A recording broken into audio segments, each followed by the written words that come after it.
al'umma cikin wannan gari mai albarka a munasaba ta abin da muke roƙon Allah ya sanya albarka a cikin shi ne munasaba ta aure da kuma munasaba ta buɗe wannan makaranta ta marayu. Muna roƙon Allah duka da auren da kuma makarantar duka Allah ya sanya albarka a ciki. Allah ya sa a gudanar da su a cikin albarka. Wanda ya ɗauki takalifin wannan al'amari muna roƙon Allah ya karɓa masa ya sa masa albarka a duniya da lahira. Allah maɗaukin sarki ya shirya masa da zurriyarsa. Allah maɗaukin sarki ya ba shi dama na yin wani aikin wanda yake gaba da wannan, musamman kamar yadda Malam Bello ya faɗa cewa Allah ya ba shi ikon gina jami'a a cikin wannan gari. Muna roƙon Allah ya sanya albarka a cikin wannan gari da mutanen wannan gari da dukkan al'amura na wannan gari. Malam Bello ya gama magana akan jan hankali ga 'yan uwa mata akan abubuwan da suka shafi aure. La'alla ni a takaitaccen lokaci na abubuwan da zan faɗa wani abubuwa ne ɗan adam yake iya ganin su, ko da a ce ban ja aya ko hadisi ba sai ka haɗa da ayoyin da Malam Abdalla ya ja da hadisan da ya ja sai ka haɗe su a waje ɗaya. Abu na farko da zai nuna muku muhimmancin da aure yake da shi shine mu koma asalin halitta annabi Adam. Allah maɗauki sarki ya halicci annabi Adam, daga baya ya halicci Hawwa. Malamai suka ce to me hikima? Hikima shine mace ba ta iya kulawa da kanta sai idan an sami mai kulawa da ita. Shi yasa ba fara halittar mace ba, aka fara halittar namiji, dan idan ta zo ya zanto cewa ta samu wanda zai kula da ita. Shi yasa za ku ga iyaye mata tun daga yarintarsu zuwa ƙarshen rayuwarsu za ku ga cewa maza ne suke ɗaukar nauyinsu. In an haife ta, iyayenta, a wani lokacin har da yayyanta, a wani lokacin da ya ƙarshe za ga ɗanta shi ne yake hidima da ita, ya gina mata gida, ya ringa bata abinci, ya ringa kula da lafiyarta da dukkan wani al'amura har rayuwa ta yi ƙarshe. Wannan yana nuna muhimmancin da namiji yake da shi akan mace.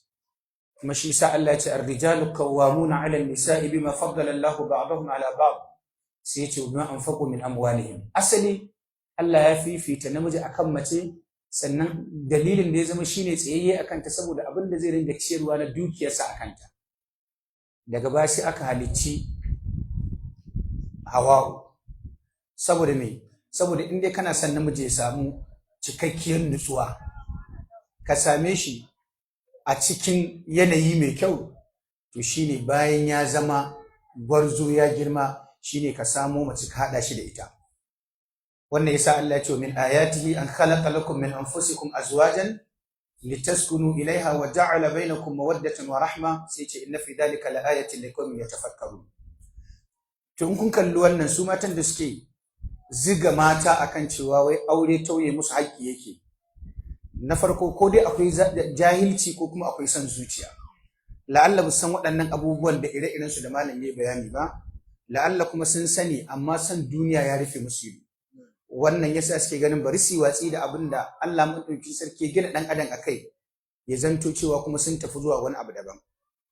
Abu na biyu, duk cikin halittun Allah ba waɗanda suka fi kima da daraja irin annabawa da kuma mursalai, wanda shugabansu shine manzon Allah sallallahu alaihi wasallam. To amma Allah ya ce da mu wa laqad arsalna rusulan min qablik, sai ce waja'alna lahum azwajan wa dhurriyya. Annabawa da yawansu, mafiya galibinsu suna da mata, suna da kuma mai zurriya. To kaga wannan yana nuna ma cewa ashe aure abu ne da yake da kima da daraja. Kuma dukkanin da kuke gani alhaji wani da malam wani da dakta wani da professor wani anan, dukan suna alfahari ne an samar da su ta hanyar aure. Domin da ba ta hanyar aure aka samar da su ba, wani abun a wa'azi ma mutum bai isa ya faɗa ba, yana faɗa za ci aure da shi, ai ɗan kaza ne. Amma dukansu suna alfahari. Annabawa ta hanyar aure suka zo. Annabi sallallahu alaihi wasallam da kowa ta hanyar aure ya zo. Shi sa ma yake da mahaifi Abdullahi, yake da mahaifiya Aminatu. To amma me yasa ake kokarin dole a raba mata da aure? Shine dan a haifar da barna da fasadi a cikin al'umma. Shi sa za ka ɗauki wani yanayi duk lokacin da aka samar da aure da sauki, to sai ga zina ba ta kasuwa. Amma aka maida hanyoyin yin aure masu wahala, to sai mutane su ringa zuwa waɗansu abubuwa daban. sai ganin abubuwa na rashin jin daɗi a cikin al'umma. Duk malam ya yi wannan bayani wanda ku shaida ne. A da za a iya aurar da 'yan mata 1000, a cikin 1000 nan ba a samu guda ɗaya da namiji ya taɓa mata haka ba, a fili ko a ɓoye. Amma yanzu fa babu tabbas, sai 'yan kaɗan da Allah maɗaukin sarki ya tsare. To iya daga cikin abin da zai sa abu na biyu aure ya zauna lafiya. Na karanta wani rubutu na wani baturi ne, amma da ya faɗo ɗansu abubuwa da suke sa relationship ya zama successful, a yi nasara. San kirga suna kirge. Na farko suka ce sai an samu abin da ake kira fahimtar juna, mutual understanding. Ki fahimci wanda zaki aura ya fahimce ki, ki fahimce shi ya fahimce ki. Na biyu suka ce sai an samu tolerance, juriya, saboda duk malantarsa kila wata ran sai ya ringe miki wani abu ba daidai ba, ke ma duk ilimin ki duk kaza sai kin wani abu ba daidai ba, saboda ba perfection a rayuwar dan adam. Ba wani mutum da zaka zo ka ce 100% daidai yake a rayuwar shi. Shi sa wata rana muna islamiyya, wani yazo yana neman auren wata yarinya, sai ya fara min lissafi. Da na caje sai na ga wannan matar in dai ba aljanna ba babu ita. Yace ta zama doguwa, fara, mai dogon gashi, ta karanta medicine, ta haddace Qur'ani, sannan baya son gidan talakawa da wasu bobin daban. Shi kuma da duba na ga ababur ya zo, kuma baki ne dan gajere. Na ce to ya aure akwai equality, akwai kafa'a. Kai abu yanayin da kake duba kai baka da su, to dole a samu juriya, dole a samu haƙuri. Malam yi magana haƙuri, ba buƙatar na ƙara yin magana a kai. Sai ka ce dole a samu wani abu da ake kira forgiveness. In kina zaune da mijinki zai miki ba daidai ba wata rana, ke ma wata rana zaki masa ba daidai ba. Duk wanda ya laifi ya apology, ma'ana ya nemi a yafe masa. Kai kuma an nemi a yafe ka yafe. Kun san wata matar ko an ba ta haƙuri ba, sai an haɗa da sirkanta da iyayenta, saboda taurin kai sannan za ta haƙura. Shi sa auren su babu sirri a ciki. Shi wani miji in dai ya riga ya fushi, to kawai an shiga uku.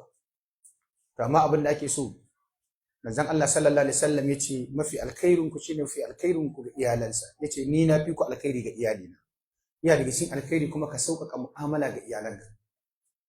Abu na gaba akwai mutuntawa, respect. Dole ne mace ta mutunta mijinta akan ka'idar da addini yace ta mutunta, shine ta masa biyayya cikin abin da bai saba ma Allah. Ta yi kokari ta kyautata masa. Shi ma dole ya mutunta ta a matsayin mace, a matsayin matarsa. Dan matarka ba dai take da sauran mata ba. To dole a samu wannan. A ƙarshe suka ce sai an samu wani abu a confidentiality, sirri da ɓoye abin matsalar gida. Malam yayi magana, kina ɗaukan case ɗin kike ga wa ƙawarki, dan za ta ringa cewa in ni ne bai isa ba, da ni yewa kaza kaza da kaza zai. Me yiwa mijinta ma sai dai wanka mata mari sannan ya fita, tace a dawo lafiya, amma ki ta zo tana ziga ki. In ba ta da aure kuma kila ziga ki take yi, kina fita daga gidan kika yi rigima da mijinki ya sallame ki, ita sai ta dawo tana son shi.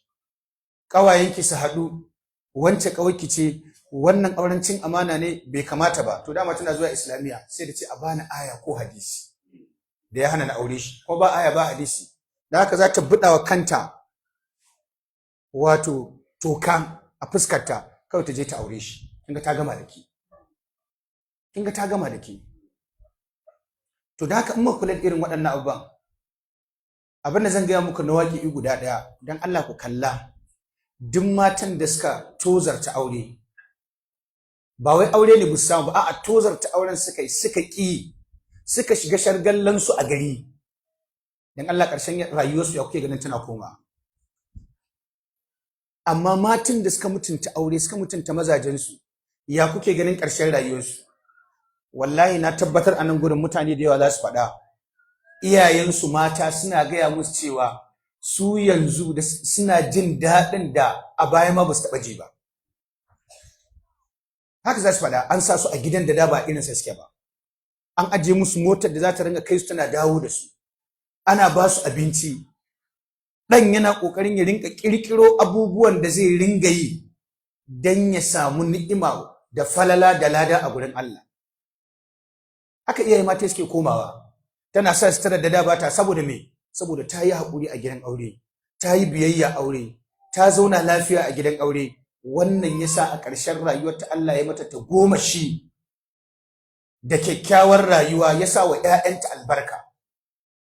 Domin na tabbatar ba za ki so a ce ɗanki, ba za ki cewa ɗanki ya zama irin waɗannan malaman ba, da irin mutanen da suke a baya. Ba za ki cewa iyayen wato ɗanki su zama haka ba, dan na tabbatar za ki yadda da ni akan cewa yanzu a ce Malam Abdallah, Malam Yahaya, Malam Lawan, Malam Bashir, Malam Abubakar Mustapha suna da hali a cikin rayuwarsu, ba za su taɓa yadda su bar iyayensu da bukata ba. To me ya ja wannan? Zaman aure da suka haife su. Da a ce ba zaman aure aka ba a haife su ba, to da ba a sami irin wannan rayuwar ba. Saboda ka'idar Allah ce, hal jazaa'ul ihsan illa ihsan. In ka kyautata, to ba abin da Allah zai haɗa ka da shi sai kyautata. Wai suka ce wai alfawatihu unwanul khawatim. Abinda mutum ya fara rayuwa da shi yake nuna abinda ƙarshen sa zai zama. Da haka mu ji tsoron Allah. Wannan shawarwari da Malam Abdullahi ya bamu, wallahi suna cikin ayoyi, suna cikin hadisi, kuma Allah ya faɗi wannan ne dan rayuwar mu ta auratayya ta zama lafiyayya. Kai ya ishe ki kima a cikin aure shine in kika haifi da ya zama na ƙware, duk abin da yake na ibada in an bashi lada za a baki. In kin yi wafati, yana daga cikin abin da zai ringa miki addu'a, Allah yana ƙara darajarki da kimarki a gidan aljanna. To abu na ƙarshe, abin da Malam Abdullahi yake gaya mana, ni na ga wani waƙi'i da yawa. Yanzu jiya muna tafiya, sai ake gaya mana cewa a cikin wata hukuma a wata jiha a cikin Najeriya an kama matan aure a ɗakin hotel, waɗansu suna neman su, suna ta roƙo cewa don Allah a rufa musu asiri kan mazazan su ji. Ni ra'ayina da na faɗa na ce ni zan rufa musu asiri, amma zan gaya mazajen su. In dai ni ne na rufa. To sai kyale mijin kuma ya ci gaba da zama da ita haka? Ai cin amana ne wannan. Malam Abdullahi mana magana akan amana, sai mun kula da ita. Wani abu da na taba gani shine Malam Abdullahi magana akan kariya mata. Wallahi tallahi ni na ga wani ya karya matarsa a kotu. Ni na gani da ido na je ina yin case, ni client ina ne bai da gaskiya, yayi maltreating matarsa. Na shiga ciki ne sulhu, na gaya mai ga abin da zai ci gaba da yi, ga abin da za ci gaba da yi. Iyayenta suka ce ba su yadda ba sai an je an yi wannan sulhun a gaban alkali an rubuta. Muna zuwa gaban alkali sai ga wata mata ta zo da sanda da takardar asibiti, wai mijinta ne suka samu sabani, ya mata duka ya karya ta. Kafin ta gama warkewa kuma ya rubuta takarda ya ce ya sake ta, shine ta zo kotu tana neman hakkinta. Dukan tsaye mata. Ku gane abu ne ba wai ana ba ku labari bane wai dan yi muku wayo ko wani abu, a'a abu ne da yake faruwa. Yadda naga wannan matar, Allah ya sa naga manzo Allah sai salama haka, saboda na san na ganta. Magana tsafta, wannan ma shi ma waƙi ne a kotu na gani, an zo ana rigima a kotu.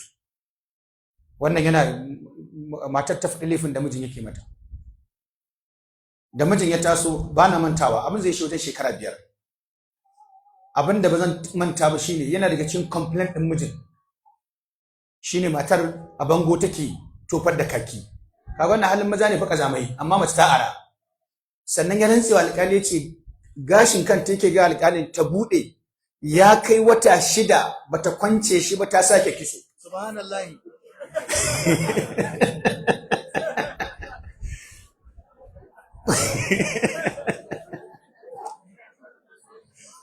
Wai yana bawa kansa dalilai ne da yasa baya kusantar ta ba. Yace saboda yana zuwa kusa da ita ba abin da zai sai dai juwari ya cika mai abin nan. Alƙali yace amma ke dai baki da mutunci, kuma wannan bai dace da ke ba. To duk abin da ake faɗa, wallahi ana faɗa ne dan a gyara. Ana faɗa ne dan a gyara. Dan haka mu rike waɗannan shawarwari da nasoshin da ya bamu mu yi aiki da su a cikin gidajenmu. Wallahi bari na gaya muku, yanzu aure yana wahala. Wanda suke da shi yanayin ƙasa ya sa ba sa buƙatar ƙari. Shi sai daga mutum matarsa 2 ya ƙara, matarsa 1 ya ƙara, matarsa 3 ya ƙara. saboda yana tunanin yanayin gari. Muna gane ha? Kuma sannan kamar yadda Malam Abdullahi faɗa kun ga miji na gari, ba wai miji ba na gari, to shi ma wannan yana da wahala. To muna roƙon Allah tabaraka wa ta'ala ya sanya albarka a cikin wannan aure. Allah maɗauki sarki ya ba da zaman lafiya. Amarya ki ji tsoron Allah, ki kyautata mijinki ku zauna lafiya. Ango ka ji tsoron Allah ka kyautata matarka ku zauna lafiya. Allah maɗauki sarki ya biya bukatun mai sa aljanna makomin. Waɗanda ba su da aure a cikin kuna roƙon Allah ya ba su mazaje na gari. Wanda kuma suke da shi Allah ya rika musu, ya sanya albarka, ya ba da zaman lafiya da kwanciyar hankali. A cikin waɗannan mazajen wanda suke da ba su da aure Allah ya ba su. Masu mata ɗaya nan Allah ya aurar da su. Masu mata biyu suna buƙatar ƙari Allah ya ba su. Masu uku in suna da buƙatar ƙari Allah ya ba su. In kuma sun ajiye wannan kofar ta razanarwa ce ita ma alhamdulillah. Masu mata hudu kuma Allah ya rika musu dan wannan sun zama gwarzaye. Wassalamu alaikum wa rahmatullahi wa barakatuh. Wa alaikum assalam wa rahmatullahi wa barakatuh. Ni karatu ga nasoshi ga abubuwa na waƙi da barista ya ba a matsayin malamai na addini, malamai na boko, sannan kuma na waya. Allah ya kara tsawon rai da albarka. To ga malami na gaba shi ma ya zauna da zo malam ya ambaci sunansa Sheikh Yahya mai mota. Allah ya kara rayuwa albarka. Malam ya ce akwai mota